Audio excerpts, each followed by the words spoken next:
यहाँ पर हमको देखना है अब कि बहुपद के अंदर सजातीय पद और विजातीय पद क्या होता है।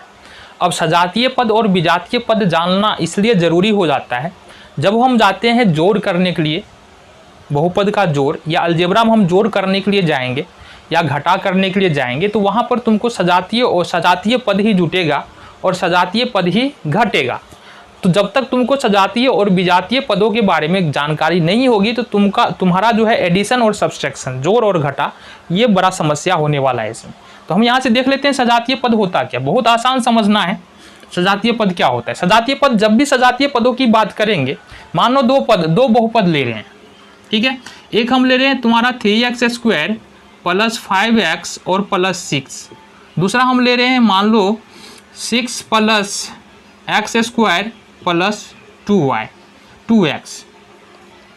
अब अगर इस दोनों बहुपद की तुलना करें और हम ज्ञात करने की कोशिश करें कि सजातीय पद कौन है, तो कहाँ से निकल के आएगा।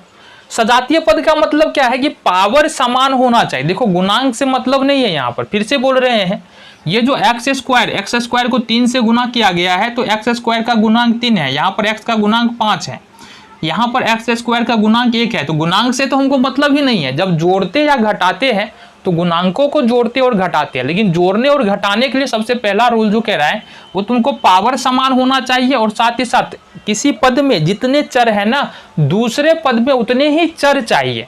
तो सबसे पहला बात देख रहे हैं कि यहाँ पर x है और यहाँ भी x है, लेकिन x तो यहाँ भी है, x यहाँ भी है, तो क्या ये सजातीय पद हो जाएंगे।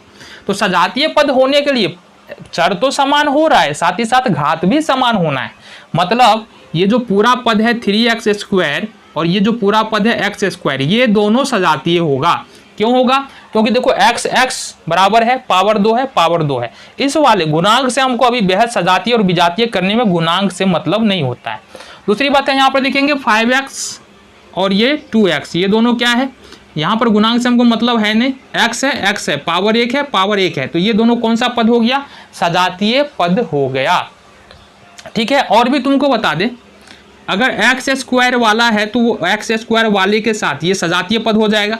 इसी तरह से 3x² y है तो ये मान लो 4x², ये जो है ना 4x² y, ये सजातीय पद होगा। गौर से समझो बात को, गौर से समझो बात को, क्या कहने की कोशिश कर रहे हैं। यहाँ पर x² है, यहाँ पर x² है, यहाँ पर y है, यहाँ पर y है। इस 3 4 से हमको मतलब नहीं रहता है। सिर्फ यहाँ पर देखेंगे कि चर xy इसमें भी है, xy इसमें भी है, पावर 2 यहाँ भी है, पावर 2 यहाँ भी है। और देख ले हम, चलो जी, मान लो कि हम m/q/n एक चर है, दूसरा है m/n/q। अब बताओ ये सजातीय है कि विजातीय है। तो यहाँ पर देखेंगे m है, m पर पावर 3 है, m पर पावर 1 है, तो यहाँ पर एक अंतर मिल गया। दूसरा n है, n पर पावर 1 है, n पर पावर 3 है, तो ये सजातीय पद नहीं होगा। सजातीय पद का मतलब पावर भी समान होना चाहिए। जैसे कि m/q/n अगर लिख रहे हैं तो ये m/q/n ही होना चाहिए, तब जाके ये सजातीय पद होगा। चलो जी, और कुछ उदाहरण बात कर ले। उदाहरण हम ले लेते हैं, मान लो तुम्हारे पास है 3x³ - 4x² प्लस 5x - 6। दूसरा बहुपद ले लेते हैं हम 6x - 2x² plus 3x 4x³ और -3।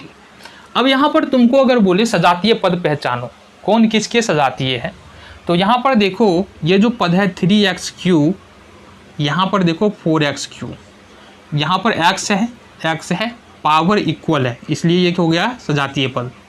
तो इसको और इसको जोड़ सकते हैं, घटा सकते हैं। ठीक है, जोड़ना और घटाना किसी और वीडियो में बात करेंगे यहाँ पर, लेकिन यहाँ पर हम क्या कर सकते हैं, इसको और इसको क्या कर सकते हैं, जोड़ सकते हैं और घटा सकते हैं। देन अगर हम बात करें 6x और यहाँ पर 5x की, सजातीय पद है। क्यों है? क्योंकि x है, पावर 1 है, x है, पावर 1 है, तो ये दोनों को हम जोड़ सकते हैं, घटा सकते हैं। -4x² और -2x², ये सजातीय पद है। क्यों सजातीय पद है? क्योंकि x² पावर 2 है, यहाँ भी पावर 2 है, चर दोनों ही बराबर है। तो इस प्रकार से तुमको समझ में आ गया होगा कि अगर किसी बहुपद के पद जो है ना, पदों में चर समान है, घात समान है, जितने भी चर है सभी समान है, जितने भी घात है सभी समान है, तो वह बहुपद सजातीय कहलाएगा। अगर समान नहीं है, चर समान नहीं है, घात समान नहीं है, तो वो विजातीय बहुपद कहलाएगा। इस प्रकार से तुम क्या कर सकते हो, पता कर सकते हो कि कौन सजातीय बहुपद है, कौन सजातीय पद है, कौन विजातीय पद है। तो इस प्रकार का प्रश्न भी तुम्हारे बुक में हो सकता है हो।